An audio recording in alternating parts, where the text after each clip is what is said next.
अस्सलाम वालेकुम, कैसे हैं आप सब लोग। तो आज मैं 5 से 6 साल की बच्ची के लिए ब्रेकआउट का ये वाला प्ले सूट बनाना सिखाऊंगी। ये मेरे पास बचा हुआ पीस था, कपड़ा था, तो इसको इस तरह से डबल फोल्ड कर लिया मैंने। सबसे पहले हम काटेंगे नीचे वाला ट्राउज़र, नीचे वाला हिस्सा। आपने क्या करना है कि बच्ची के पेड़ से नीचे पैरों तक मेजरमेंट कर लेनी है और इतना ही ट्राउज़र उतार लेना है। 5 से साढ़े 5 साल की बच्ची का जो बॉटम होता है, ट्राउज़र होता है, उसकी लेंथ तकरीबन 21 से 22 इंच होती है। कद पर डिपेंड करती है, लेकिन मैं अगर आपको बताऊं तो ये हमने जो नाप होती है ना, उससे ऊपर से मेजरमेंट करनी है इसकी। यानी कि हमने बिल्कुल जो वेस्ट से शुरू होती है ट्राउज़र वो नहीं करना, बल्कि थोड़ा ऊपर से। अगर पिक्चर में भी आप देखें तो पेट से शुरू हो रहा है बॉटम हमारा। तो मैंने चौड़ाई में निशान लगा दिया है, वो आपने देख लिया होगा। और 1.5 इंच कम करके ऊपर वेस्ट के लिए अब मैं निशान लगा रही हूँ।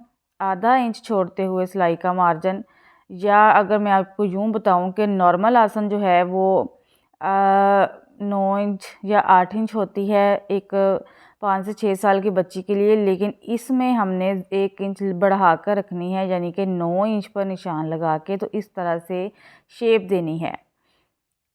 क्योंकि ये ऊपर से हमारी पेट तक ट्राउज़र ये जाएगा, इस वजह से हम आसन भी लंबी रख रहे हैं। साइड से आधा इंच या पौना इंच निशान लगा के तो इस तरह से मार्किंग कर देनी है। और बिल्कुल वही शेप जो हम लेडीज़ में या छोटी बच्चियों का अगर पेंट स्टाइल में कुछ कट कर रहे हैं तो उसकी शेप हम कट करते हैं, उसी तरह से हमने ये वाला जो बॉटम है इसकी कटिंग करनी है। अभी इसी कटिंग से आगे की तरफ यहाँ पर मैं 8 इंच पर निशान लगा रही हूँ। नीचे ट्राउज़र की खुलाई के लिए आप 7 इंच के लिए भी 7 इंच पर भी लगा सकते हैं, नीचे से भी। इसको ओपन कर लेना है। ये हमारे दोनों साइड के फ्रंट के पल्ले हो गए हैं। अभी हमने पीछे वाला हिस्सा उतारना है जो कि चौड़ाई में ज़्यादा होगा। ये हमने जो अभी कटिंग किया है, ये हमने तैयार कटिंग किया है। जिस तरह से कैपरी पैंट में ये होता है कि पीछे वाला हिस्सा लंबाई में भी बड़ा रखा जाता है आसन वाली साइड से, लेकिन ये आसन वाली साइड से बड़ा नहीं करना। सिर्फ़ और सिर्फ हमने इस जगह से, ये चौड़ाई में इस जगह से और ऊपर से आसन के आगे से, इसको हमने चौड़ाई में कट कर देना है। यहाँ से 1-1 इंच रखते हुए यहाँ से मैं कट कर रही हूँ। ऊपर से भी खोल लेना है और इनको बराबर कर लेना है। अगर आप देखो तो एक थोड़ा सा छोटा है और एक बड़ा है, तो हमने फ्रंट वाला भी बैक वाले के बराबर ही कर देना है। अभी बारी आती है ऊपर वाला टॉप, ऊपर का हिस्सा है जो ट्राउज़र के साथ जो स्टिच है, लेकिन ऊपर वाला हिस्सा है वो कट करना है। थोड़ा सा आपने मेरी बात को समझना है। 5 से 6 साल की बच्ची की जो शर्ट होती है ना, वो 18 इंच की होती है, 17 से 18 इंच की। सबसे पहले ये जो हमने काटा है ना नीचे, ट्राउज़र की जो चौड़ाई है वो डबल फोल्ड के बाद तकरीबन 7.5 तैयार होगी। और इसमें हमने जो ऊपर किया हमारा हिस्सा है टॉप का, उसकी चौड़ाई भी उतनी ही हमने कट कर लेनी है। 17 इंच ही मैं यहाँ पर इसको भी उतार रही हूँ। सिलाइयों का मार्जिन थोड़ा थोड़ा मैंने रख लिया है। अभी बारी आती है कि इसकी लंबाई हमने कितनी कट करनी। आपने बच्ची के शोल्डर से पेट तक आपने मेजरमेंट कर लेनी है। जहाँ से आपने शुरू किया होगा ना ट्राउज़र की पैमाइश लेनी, वहाँ तक आपने लेनी है। 5 इंच की स्ट्रैप्स लगानी है हमने ऊपर कंधे पर। टोटल 10 इंच हो गया, 1 इंच एक्स्ट्रा ले लेंगे। तो अभी ये देखें, गौर करना है आपने। वैसे तो 18 इंच शर्ट टोटल होती है या 17 इंच होती है, तो 5 इंच ऊपर करके मैंने ये देखें इस तरह से इंची टेप रखी है और एक निशान 17 इंच पर लगाया है। 17 इंच का जो निशान लगाया है वो मैंने पूरी शर्ट का लगाया है, लेकिन हमने पूरी शर्ट नहीं बनानी बल्कि हाफ शर्ट रेडी करनी है। तो मैंने ये देखें स्ट्रैप्स लगाते हुए 12.5 इंच पर निशान लगा लिया है। ये मैं सारा प्ले सूट में अंदाजे के साथ बना रही हूँ कि मेरे पास कोई प्रॉपर नाप नहीं था, लेकिन मुझे सिर्फ ट्राउज़र का और शर्ट का नाप पता था बच्ची का या बच्चे का। कि एक 5 से 6 साल के बच्चे का ट्राउज़र कितना होता है और शर्ट की लंबाई कितनी होती है। मैं बस उसको ही मद्देनज़र रखते हुए इसको कट कर रही हूँ। ये अब मैं उन्हें ऊपर वाला हिस्सा कट कर लिया है। थोड़ी बहुत जो गलतियाँ यहाँ पर मुझे नज़र आई वो मैं आपको बताती जाऊँगी, क्योंकि आपने क्या-क्या ठीक करना है, जो मैंने बाद में ठीक कर लिया था। ये मैंने इसको डबल फ़ोल्ड करके ऊपर नीचे रख लिया है। इस जगह पर बंद वाली साइड से मैंने 5 इंच पर निशान लगाया। आप लोगों ने 4 इंच पर या 4.25 इंच पर निशान लगाना है और नीचे से 2 इंच छोड़ते हुए 2 सवा 2 इंच, और ये हमने कंधे की शेप बराबर ही आगे पीछे की दे देनी है। लेकिन बाद में आपने पीछे वाला जो हिस्सा है ना, उसकी आधा इंच फ्रंट वाले हिस्से से चौड़ाई में मज़ीद कटिंग कम कर लेनी है, यानी कि 4 इंच कर लीजिएगा। ये यहाँ पर स्ट्रैप्स हैं जो कि 11.5 इंच लंबी है और 3 इंच इसकी चौड़ाई है। इसमें 0 साइज़ का बुकरम मैंने पेस्ट कर लिया है। 2 स्ट्रैप्स काटी हैं। डबल फोल्ड करके हमने पैर की सिलाई लगानी है, आधा इंच के मार्जिन पर लगा ले, या उसके बाद इसको मैंने सीधा कर लिया है। आप मोटी सुई की मदद से इसको सीधा कर लें। फिर इसकी जो सिलाई है ना, वो सेंटर में करते हुए मैंने इस पर प्रेस लगा दी है, ताकि जो सिलाई है वो नीचे की तरफ हमारी रहे। ये आसन को फ्रंट बैक को मैंने 1-1 इंच छोड़ते हुए स्टिच कर लिया है, अगली भी और पीछे वाली भी। उसके बाद साइड की सिलाइयाँ लगाएंगे, जिस तरह से हम नॉर्मल पैंट अपनी पजामा सिलाई करते हैं, सेम वही तरीकाकार है। नीचे से फोल्डिंग और नाली की सिलाई हम बाद में लगाएंगे। सबसे पहले मैंने इसको इस तरह से आसन बराबर करते हुए रखा है कि फ्रंट वाला हिस्सा जो है वो आगे की तरफ आ रहा है। अच्छा, यहाँ पर आप चाहें तो फ्रंट साइड पर थोड़े थोड़े प्लेट भी लगा सकते हैं, जिस तरह से पैंट में लगाते हैं ना। अभी ये मैं यहाँ पर देख रही थी तो ये बिल्कुल पूरा आ रहा था, बस सिलाइयों का ही मार्जिन बचा था। फ्रंट एक हिस्सा आपने उठाना है जो ऊपर का टॉप काटा है, इसके बराबर एक और हिस्सा हमने काटना है, क्योंकि फ्रंट का जो हिस्सा है ना, फ्रंट वाला हमारा ऊपर का शर्ट का जो रेडी होगा, टॉप बॉडी छोटी रेडी होगी, वो डबल हमने गुम में स्टिच करनी है, डबल काटनी है। पहले हमने 2 काटे थे, एक फ्रंट का और एक बैक का, और ये अभी मैं एक और काट रही हूँ कि फ्रंट का डबल करने हैं मुझे। अभी ये लंबी पट्टी मैंने यहाँ पर ली है जी 16-17 इंच। आप लोगों ने 14 या 13 इंच काट लेनी है। चौड़ाई यहाँ पर मैंने रखी थी 2.25 इंच। आपने 2 इंच या 2.25 इंच चौड़ाई करके एक साइड से इस तरह से गोलाई में कट करना है और बारीक सी फोल्डिंग एक साइड पर कर देनी है, और बड़ा टंका करके तो एक एक पैर की सिलाई चलानी है दूसरी सीधी साइड पर, और उल्टी साइड से हमने धागे निकाल के तो चुनट्स लगा लेनी है यहाँ पर इस जगह पर। और इस जगह पर आधा इंच छोड़ते हुए आपने अपनी इस नोक को, अपनी इस फ्रिल को रखना है। ये जो कंधे की कटिंग है इस जगह पर हमने लगाना है, इसको अटैच करना है, और एक पैर की सिलाई या आधा इंच के मार्जिन पर सिलाई लगाते जाएं और सेट करते जाएं। दोबारा बताती चलूं कि लंबाई भी कम रखनी है अपनी पट्टी की, जितनी मैंने बताई, मैंने 17 रखी थी, आप लोगों ने 13-14 इंच रख लेनी है, और चौड़ाई भी आपने कम रखनी है। अभी ये दोनों लग चुकी हैं।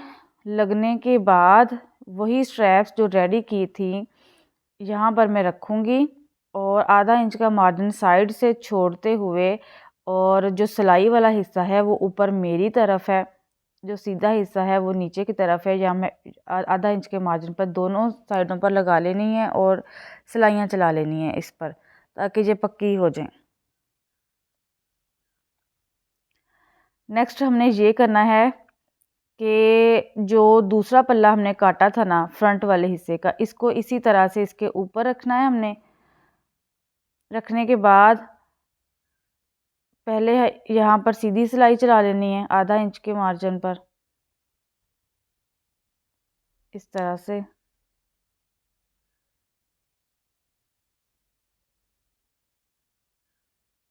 दोबारा बताती चलूँ कि ये जो फ्रिल अटैच की है ये आधा इंच ऊपर से कपड़ा छोड़कर आपने लगानी स्टार्ट करनी है नीचे कंधे तक।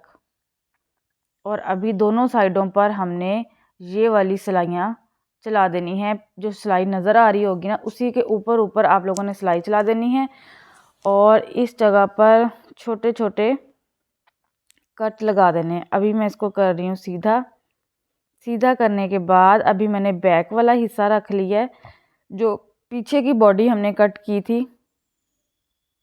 और रेब मगज़ी मैंने कट की है, जिस तरह से पीछे का गला बनाते हैं ना, सेम वही चीज़, और उस पर भी मैंने 0 साइज़ का बुकरम अटैच किया है। और मैं आधा इंच के मार्जिन पर लगा रही हूँ उल्टी साइड रखते हुए। देख लें मेरा कपड़े का रुख किस तरह से है। छोटे छोटे कट मैं इसके अंदर लगाऊंगी और फिर बाद में हमने इसको प्रेस कर लेना है थोड़ा सा, या फिर अगर आप बिगनर हैं या अगर आप एक्सपर्ट हैं तो आप इसी तरह से भी ऐसे नाखून की मदद से इसको करीब बिठाएं और फोल्ड करके पहले वाली सिलाई के ऊपर ऊपर सिलाई चलाते जाएं। दोनों साइडों पर ये काम आपने करना है। आप लोगों ने बैक वाला हिस्सा चौड़ाई में फ्रंट वाले हिस्से से आधा पौना इंच कम रखना है, क्योंकि ये जब हम मगज़ी लगाएंगे ना इस पर, तो ये खुद ब खुद ही उसके बराबर आ जाएगा। अभी मैंने एक और पट्टी 1.5 से 2 इंच की ली है, इस पर भी 0 साइज़ का बुकरम लगाया है और इसको मैं ऊपर वाले हिस्से पर अटैच कर रही हूँ पीछे वाले बॉडी के करके। दोनों साइडों से आधा आधा इंच एक्स्ट्रा काट देना है। फिर हमने इसको उल्टी साइड की तरफ पलटना है, प्रेस करना है, अंदर की तरफ फोल्डिंग करनी है और इसको सिलाई चला लेनी है और रेडी हो गया। अब हमारा पीछे वाला हिस्सा भी यहाँ पर अंदर करके तो चाहे ग्लू लगा लें और बाद में आप सुई के साथ इस जगह को स्टिच कर लें। तो स्टार्ट में डबल सिलाई मैंने लगाई है और एंड करते हुए भी डबल सिलाई लगानी है।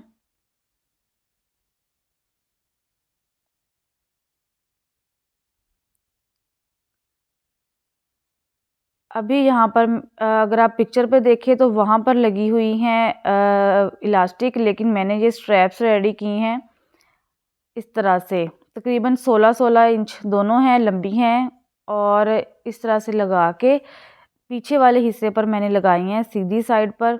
और अभी मैं ये ऊपर वाला हिस्सा जो है इस तरह से रख रही हूँ, जिस तरह से हम फिटिंग की सिलाई लगाते हैं ना, सेम वही चीज़ है। अब हमने इस स्ट्रैप को अपनी इस पट्टी को अंदर की तरफ रख के तो इस जगह पर हमने बराबर करते हुए ये फिटिंग की साइड की सिलाई लगा लेनी है आधा इंच के मार्जिन पर। और ये हमारी फ्रिल और साइड की दोनों फ्रिल को थोड़ी सी चुन लगा के तो पीछे वाले हिस्से के बराबर हमने कर देना है।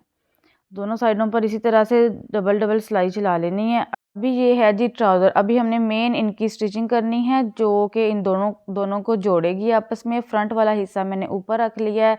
उसके बाद मैंने इस पर जो ऊपर का हमारा टॉप है, बॉडी है, इसका सेंटर करना है। पहले फ्रंट के साथ फ्रंट अटैच करेंगे, सेंटर करके इस तरह से रखना है कि सीधी साइड इनकी आमने सामने हो और ट्राउज़र की उल्टी साइड नीचे है और जो टॉप की उल्टी साइड है वो मेरी तरफ है। इस तरह से इनको हमने अब स्टिच करना है। इनकी जो है वो बिल्कुल बराबर होनी चाहिए। आप पहले नाप लें, कोई बहुत छोटा, दोनों में से कोई छोटा बड़ा हो जाए तो दोबारा से स्टिच कर लें। लीलन का ये कपड़ा था, ये एक सूट में से बचा हुआ कपड़ा था। आप लोग 2.5 गज़ कपड़ा ले लीजिएगा, उसमें बन जाएगा 2 से 2.5 इंच कपड़े में। 2 इंच कपड़े में, 2 गज़ कपड़े में भी ये टॉप जो है ना ये बन जाएगा। इस तरह स्टिच कर रही हूँ, ये सिलाई लग चुकी है। अब बारी आती है हमारे ये नीचे से करना। ये है कि पहले हमने नाली की सिलाई लगा लेनी है, जिस तरह से लेडीज़ में लगाते हैं इसी तरह से बच्चों में भी हमने करना होता है कि ट्राउज़र की पहले ये सीम की सिलाई, जिसको नाली की सिलाई कहते हैं, अंदर वाली सिलाई ये लगा लेनी है हमने। अगर मैं शुरू में आपको बताऊं तो शुरू में आसन की सिलाइयाँ पूरी नहीं लगाई थी।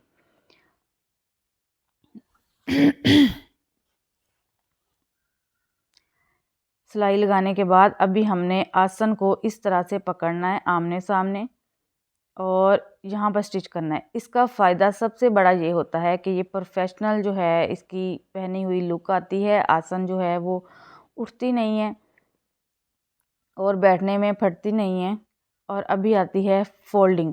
अच्छा, यहाँ पर आपकी चॉइस है कि फोल्डिंग अगर आपने पिंडली तक करनी है तो आप उतना फोल्ड कर लें, लेकिन अगर आपने पूरा ट्राउज़र पैरों तक ही रखना है तो वो भी ठीक है।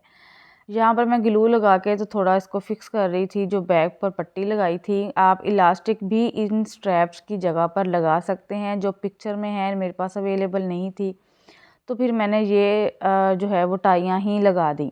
अभी पीछे वाली साइड के इस हिस्से पर काज होगा पीछे जो पट्टी हमने लगाई थी ना, यहाँ पर इस तरह से काज होगा और जो हमारी फ्रंट की ये स्ट्रैप्स हैं जो पीछे की तरफ आएंगी, यहाँ पर आपने 4-4 बटन लगाने हैं।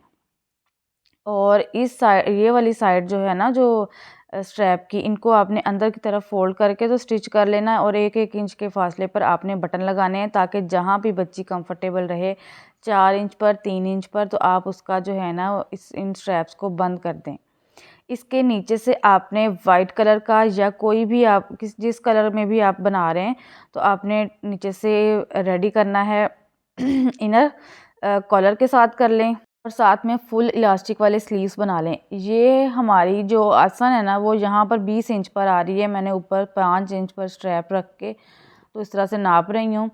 और अगर आपको लगे कि आसन पहनने के बाद ज़्यादा लंबी हो रही है, वैसे ये लंबी नहीं हुई थी, बिल्कुल प्रॉपर आई थी। अगर कद छोटा हो तो फिर आप आसन को थोड़ा सा छोटा कर लें। और अगर आप फुल स्लीव्स जो है वो नहीं बनाना चाहते, यानी कि नीचे से आप कोई भी टी शर्ट भी पहना सकते हैं, कोई भी, या मैचिंग की टी शर्ट भी बना सकते हैं छोटी बच्ची को अगर ज़्यादा गर्मी हो। मिलते हैं नेक्स्ट वीडियो में, तब तक के लिए अल्लाह हाफिज़।